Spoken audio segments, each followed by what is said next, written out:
PHP coding শুরু করব। পিএইচপির variable সম্পর্কে জানবো, দেখবো যে কীভাবে বিভিন্ন ভ্যারিয়েবল নিয়ে কাজ করতে হয়, বিভিন্ন ডাটা টাইপ নিয়ে কাজ করতে হয়। ওকে, তবে তার আগে একটা ছোট্ট জিনিস জানা দরকার। যেহেতু আমরা এখন ভিজুয়াল স্টুডিও কোড ইউজ করছি এবং কোড রানার ইউজ করছি, সো কন্ট্রোল অল্টার এন চাপ দিলেই যে কোনো কোড লিখে অটোমেটিক্যালি আপনি দেখতে পাচ্ছেন যে আউটপুটে এই যে এখানে সব কিছু চলে আসছে, তাই না? আমরা যদি ক্লিয়ার করতে চাই তাহলে এখানে এই আইকনটা ক্লিক করে আমরা ক্লিয়ার করতে পারবো। ওকে, কিন্তু বারবার এটা করাটা খুব বিরক্তিকর, তাই না? কেমন হতো যদি আমরা প্রত্যেকবার রান করলে অটোমেটিক্যালি আগের কোডটা মানে ক্লিয়ার হয়ে যেত, আগের জিনিসপত্র ক্লিয়ার হয়ে যেত, ভালো হতো না? অনেক ভালো হতো, রাইট? যেমন এটা আগে সেভ করতে হচ্ছে, তারপর আমাদেরকে কন্ট্রোল এন চেপে রান করতে হচ্ছে। সো এটার জন্য আমরা ভিজুয়াল স্টুডিওর সেটিংসে যাব। ওকে, এখানে লিখবো কোড রানার। তাহলে দেখেন সবার উপরে একটা আছে ক্লিয়ার প্রিভিয়াস আউটপুট, এটাকে আমরা চেক করে দেবো। ওকে, এবং আরেকটা এখানে আছে যে সেভ ফাইল বিফোর রান, এটা আমরা চেক করে দেবো। ওকে, এবার আমরা ক্লোজ করব। ঠিক আছে, এখন যেটা হবে আমরা ধরেন লিখলাম, আমরা সেভ করি নাই, কন্ট্রোলটা এন চাপ দিলাম, অটোমেটিক্যালি ওটা সেভ হয়ে রান হয়ে গেল। এবার যদি আমরা এটা দিই কন্ট্রোলটা এন চাপলে আগের আউটপুটটা ক্লিয়ার হয়ে দেন রান হয়ে গেল। সো এটা আমাদের জন্য অনেক অনেক বেশি useful. Alright, okay guys, so চলেন আমরা শুরু করি যে ভ্যারিয়েবল নিয়ে কীভাবে কাজ করা যায়। ভ্যারিয়েবল শব্দটা শুনতে গেলেই যে প্রথমে যে কথাটা মাথায় আসে, মানে একটা কঠিন কিছু বোধহয়। এটা আসলে কি ভ্যারিয়েবল, আসলে কি? অনেকেই অনেক কঠিনভাবে এক্সপ্লেইন করে। ভ্যারিয়েবল আসলে কিচ্ছু না। মনে করেন কম্পিউটারে যখন আপনি একটা প্রোগ্রাম লিখছেন, সব কিছুই কিন্তু কোথায় জমা হচ্ছে? টেম্পোরারিভাবে র্যামে। ঠিক আছে, তো আপনি যখন বাসায় আপনার বিভিন্ন জিনিসপত্র সেভ করে রাখেন, যেমন আপনার ধরেন বাসায় ওয়ার্ড্রোব আছে, সেখানে অনেকগুলো ড্রয়ার আছে, অথবা ধরেন শোকেস আছে, শোকেসে অনেকগুলো র্যাক আছে, অথবা ধরেন আপনি যদি চিন্তা করেন র্যাকের কথা, সব কিছুই গোছানো, যে এখানে এটা থাকবে, এখানে এটা থাকবে। ধরেন জুতাগুলো দোকানে কীভাবে থাকে? একটা বক্সে বক্সে বক্সে বক্সে করে থাকে, তাই না? সব কিছুই এভাবে গোছানো একটা কন্টেনারের মধ্যে থাকে। তো ভ্যারিয়েবল হচ্ছে জাস্ট একটা কন্টেনার, একটা স্পেস, র্যামের মধ্যে একটা জায়গা যেখানে আপনি কিছু ডাটা টেম্পোরারিভাবে রাখতে পারেন। ওকে, এই হচ্ছে ভ্যারিয়েবল, আর কিচ্ছু না। ভ্যারিয়েবল এই কারণেই এটার নাম ভ্যারিয়েবল যে এটা কন্টিনিউয়াসলি চেঞ্জ হতে পারে। যদি চেঞ্জ না হতো তাহলে এটার নাম কি হতো? কনস্ট্যান্ট। ওকে, সো পিএইচপিতে কনস্ট্যান্ট ভ্যারিয়েবল দুটোই রাখা যায়। আমরা চলেন দেখি কিভাবে ভ্যারিয়েবল লিখতে হয়। ভ্যারিয়েবলে কিন্তু আমার নানা রকম টাইপ আছে, যদিও পিএইচপি হচ্ছে লুজলি টাইপড ল্যাঙ্গুয়েজ। এখানে স্ট্রিক্টলি আপনাকে বলে দিতে হয় না যে কোনটা কী টাইপের ভ্যারিয়েবল, পিএইচপি নিজেই ডিটেক্ট করে নেয়। ভ্যারিয়েবল লেখার সবচেয়ে প্রথম শর্ত হচ্ছে আমরা ডলার সাইন দিয়ে শুরু করবো পিএইচপিতে। ওকে, ডলার, ফর এক্সাম্পল আমরা নেম দিলাম যে নেম ইকুয়াল টু বাংলাদেশ। যদি আমরা ডাবল কোটের মধ্যে রাখি বা সিঙ্গেল কোটের মধ্যে রাখি তাহলে সেটা হচ্ছে স্ট্রিং। আর যদি এভাবে না রাখি, ধরেন আমরা যদি রাখি এজ, যেমন একটা ভ্যারিয়েবল, সেটার নাম দিলাম হচ্ছে 1 2 3, এভাবে যদি রাখি তাহলে সেটা নাম্বার। এখানে কিন্তু আমরা সরাসরি স্ট্রিং দিতে পারবো না, এভাবে লিখতে পারবো না। ওকে, যদি স্ট্রিং রাখতে চাই অবশ্যই আমাদেরকে এভাবে রাখতে হবে।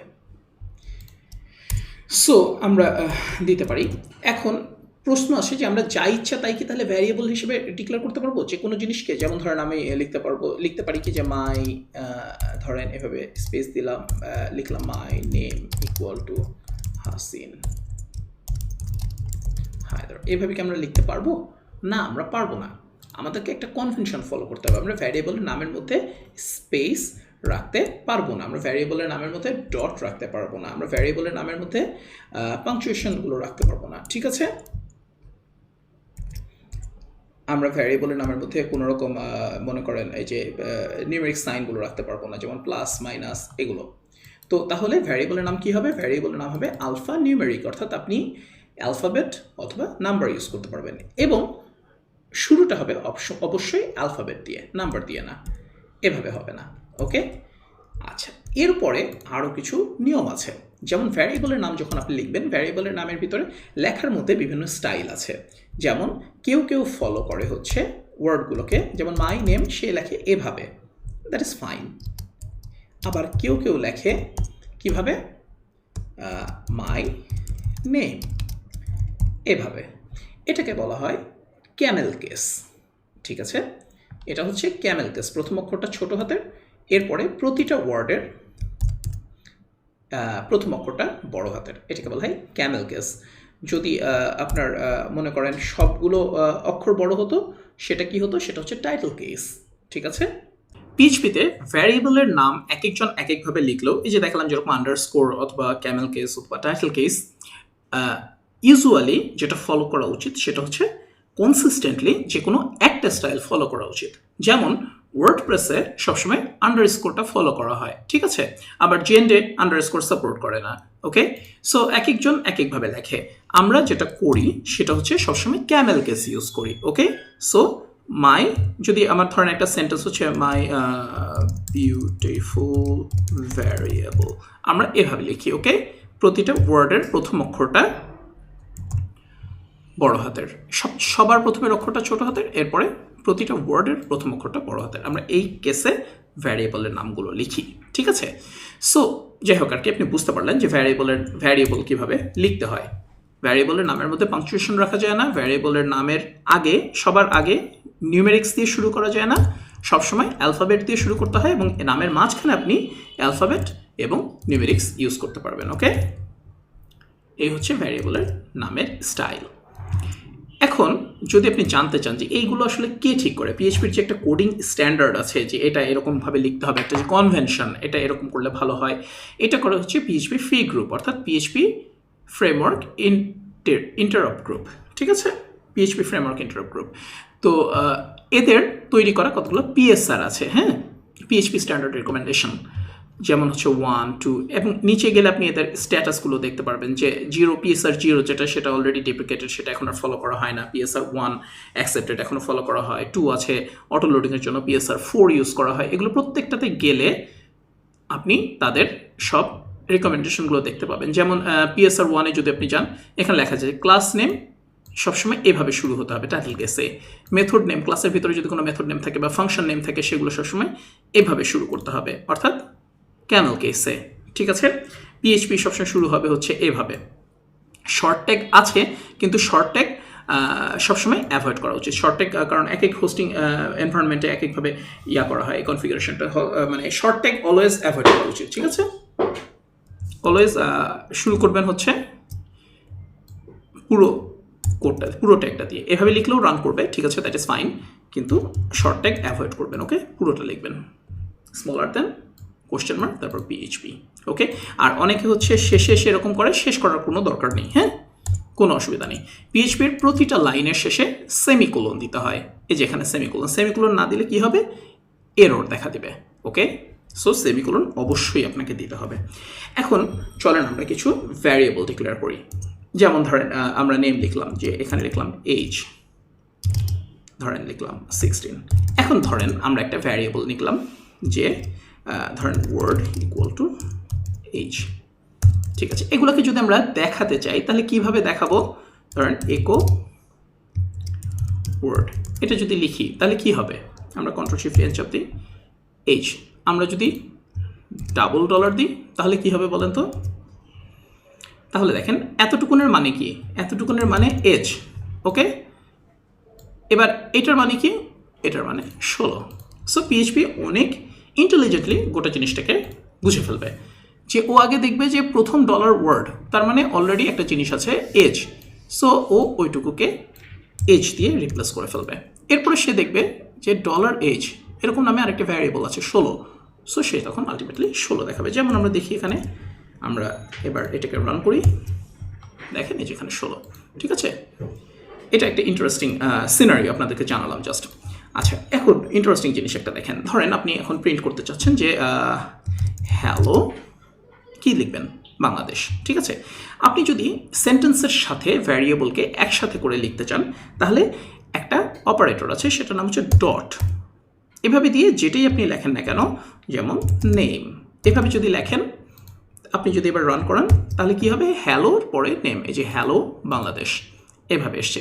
আপনি এভাবে না লিখে আরেকটাভাবে লিখতে পারতেন। কিভাবে লিখতে পারতেন, আপনি লিখতে পারতেন একো, ধরেন তখন দিলেন হচ্ছে ডাবল কোটেশন হ্যালো নেম। ওকে, এভাবে লিখতে পারেন। এবার রান করেন, দেখেন আগেরটার সাথে চলে এসছে। কেন আগেরটার সাথে চলে এসছে? কারণ এখানে যে একটা নতুন লাইন হবে এটা তো আমরা বলে দিই নাই। নতুন লাইনের জন্য পিএইচপিকে যেটা বলতে হয় সেটা হচ্ছে /n। ওকে, এইভাবে /n মানে হচ্ছে নতুন লাইন। ওকে, এটাকে আমরা এভাবে লিখলে হতো? চলেন দেখি। না, এভাবে লিখলে হতো না। /n এটা একটা special character, new line character. এটা পিএইচপিকে বোঝাতে গেলে সবসময় ডাবল কোটের ভিতর রাখতে হবে। দেখেন এই যে আমরা ডাবল কোট রেখেছি, এটাকে যদি আমরা সিঙ্গেল কোটে লিখতাম তাহলে কিন্তু রান করতো না। কেন রান করতো না? দেখেন হ্যালো নেমে এসেছে।